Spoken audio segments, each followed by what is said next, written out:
Hi everyone, my name is Matt and welcome to my channel.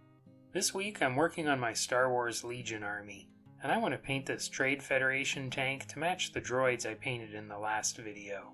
Since this model is large, I'm going to use my airbrush as much as I can.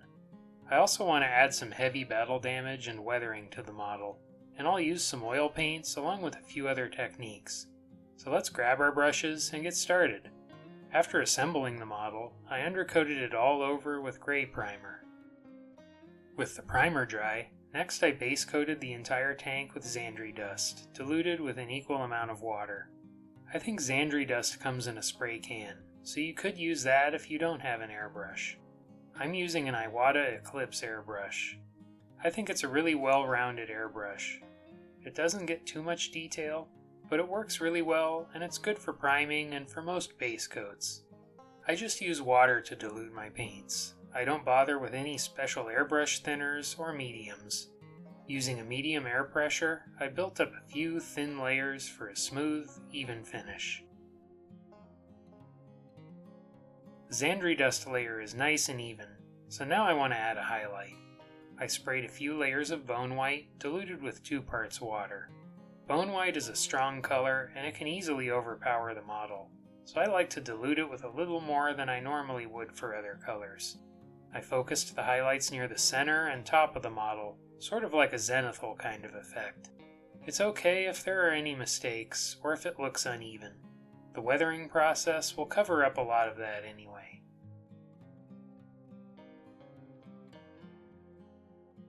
I want to paint some red markings on the tank.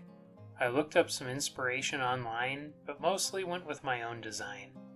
I'm going to use some masking tape to mark off the designs. That way I can use the airbrush to apply the paint and they'll be smooth and even. I like to use a craft knife to get sharp edges on the tape, and then push the tape into the corners with some sort of fine-tipped tool. I like this rubber-tipped color shaper tool, which I normally use for sculpting. For some of the round areas, I just kind of estimate the curve and cut it freehand. Sometimes I'll get lucky and it will line up. Make sure to cover up everywhere you don't want the paint to get.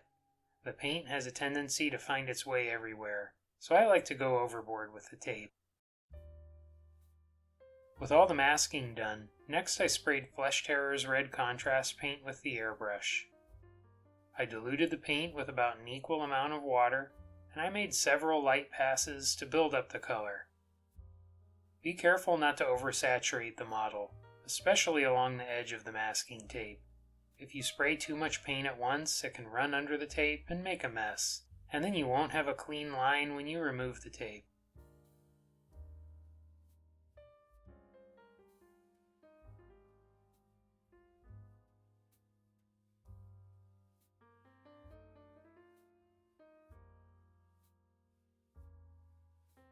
Now to remove the tape and see how well I did. There must have been a couple gaps in the tape because some red paint got in and messed up some of the Bonewhite areas. I'm not too worried about it though, since the tank will have weathering. I'll just add some extra battle damage to hide those spots. I don't do a whole lot of airbrushing and masking, and if you have any tips for making cleaner designs, share them down in the comments. For any areas where the spray missed, I touched up with a sharp brush and Flesh Terror's red.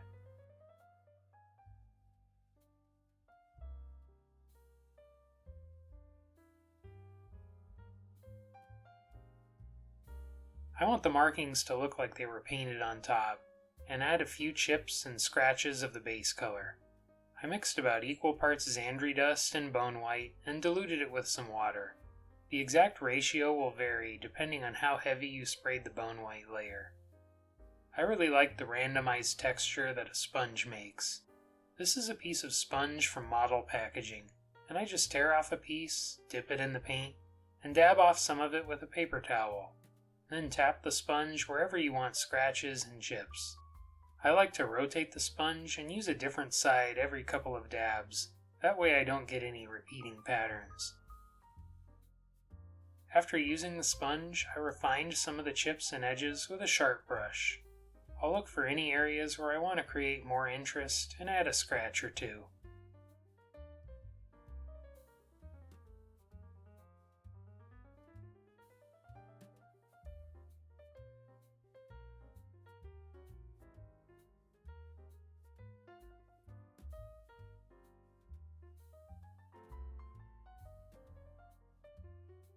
Next I base coated the steel areas with Iron Hand steel, and after the first layer dried, I painted a second for a bright, solid finish. Let's shade the model next using an oil wash. If you haven't used oil paints before, I would recommend checking out this video here. I cover the basics in more detail, and there's an important section on safety as well. I used about equal parts Mars Black and Burnt Sienna oil paint, as well as some Liquin medium. Liquin is an alkyd medium, which speeds up the drying process. It's not necessary, but I find it helpful. I added plenty of odorless mineral spirits to the paint, and applied it to the model with an old brush. The exact amount of mineral spirits you need will vary. More mineral spirits will make the final result lighter. Less mineral spirits will make the model darker, and you'll need to remove more paint in the next step. Since I want this model to be heavily weathered, I'm going for a darker, more concentrated mix of paint. I like to vary the mix on the model as well. Some areas will have more brown paint, and some areas will have less. The more variety, the better. Once the whole model is covered, leave it to dry for a couple hours. Now is a great time for me to ask you to do those YouTube things that we all love so much. If you're liking the video so far, please give it a like. And don't forget to subscribe to the channel so you don't miss out on any future content. If you really like what I'm doing here and want to support the channel further, please consider Patreon or a YouTube channel membership. We have some perks including a Discord server, printer-friendly PDF files of our new recipe cards, and early access to videos. The model has dried for a couple hours now. It looks dry to the touch, but the oil paint is still wet, and it can be reactivated with mineral spirits. I want to selectively remove some of the paint off the raised areas, and add some grime and surface texture. I'm using a paper towel for this step, but you could use cotton swabs, makeup sponges, or a piece of an old t-shirt. Dip the paper towel in mineral spirits, wipe it on the model, and then find a dry spot on the paper towel to finish rubbing off the paint. Repeat until you've removed as much paint as you want. Sometimes I'll crumble the paper towel and tap it on the model, so it makes a more random looking mark. I also folded the paper towel to get a sharper edge. You could also use a cotton swab. Cotton swabs tend to leave fibers all over the model, so I try to avoid them.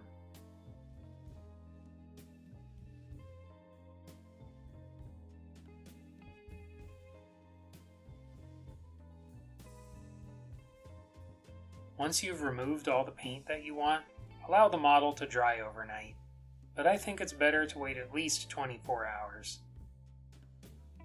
Oil paint leaves a slick surface on the model, and the next layers of paint will have a hard time sticking, so I like to seal it with a spray varnish.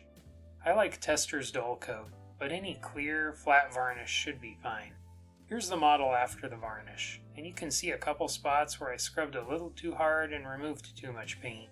But that's okay, I'll just cover it up with battle damage and grime. Let's add some exhaust marks now with the airbrush. I diluted Ratling Grime contrast paint with about 2 parts water, and with low air pressure I built up very thin layers with the airbrush. Notice how quickly the paint dries. Just go really slow and avoid the temptation to rush. I like to spray some air on the wet paint to help it dry quicker.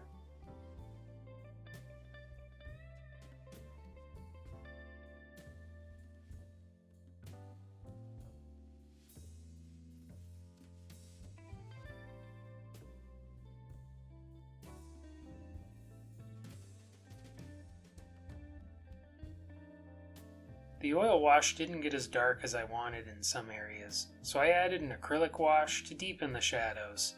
This is my armor wash mix, which is equal parts Ratling Grime, contrast medium, and Lamian medium. Check out this video here to see how to mix your own bottle of armor wash. This color is really close to the oil paint mix I used earlier, so these touch-ups should blend in well.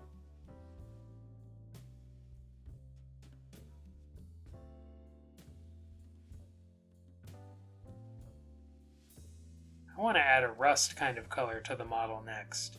I painted some streaks with diluted Mournfang brown and a couple old, beat-up brushes. The more beat up the brushes are, the better. Mix a lot of water into the paint and have very little paint on the brush. Have a paper towel handy to dab and wipe away at some of the streaks. This is all about creating layers of depth on the model. Some marks should be very subtle, and some less so. Build up layers one on top of another. I used a large brush for most of the work, and then grabbed a smaller brush to refine some areas and add extra detail.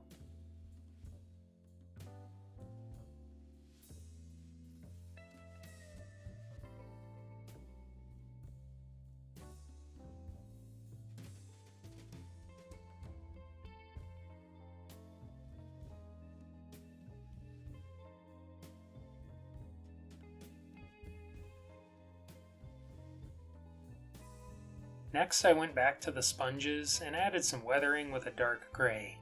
This is gray number 1 from my custom grayscale, and you can learn how to mix your own set in this video here. It's just about half a step lighter than black, but any dark gray paint would work well. Dilute the paint with a small amount of water, dip the sponge in the paint, and then dab some of the paint on a paper towel before applying it to the model. Once I painted a bunch with a sponge, I went back to a small brush and refined some of the scratches. Use the weathering to tell a story about the model. What areas would get more damage, and what would that damage look like? Here's that spot where I rubbed down to the primer during the oil wash step. I painted a few marks over the top of it. We can say that the tank got hit with a blaster a couple times. No one will ever know about that mistake now.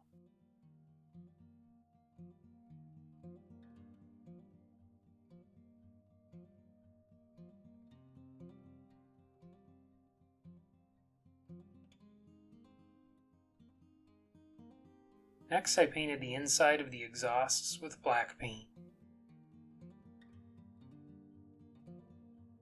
I want to add one more stage of weathering with a sponge, this time with iron hand steel.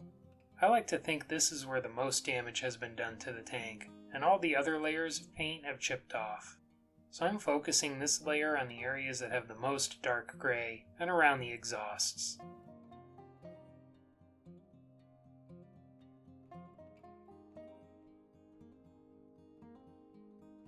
Some of the steel weathering looks too bright for me, so I toned it down with my armor wash mix.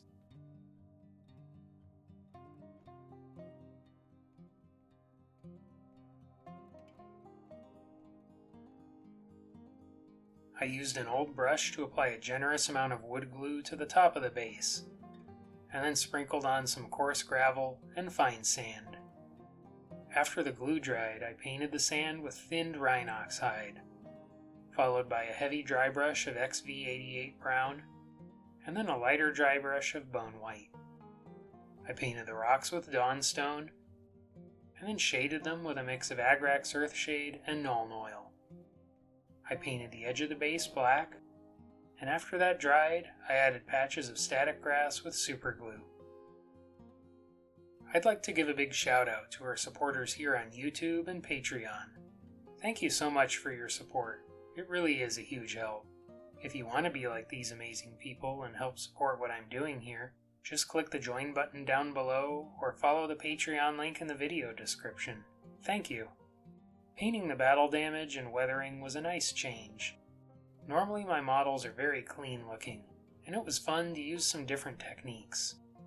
Would you like to see more battle damage and weathering content on the channel? What about airbrushes? Drop a comment below and help decide the next videos. Well, that's it for now. Thanks for watching, and until next time, happy painting.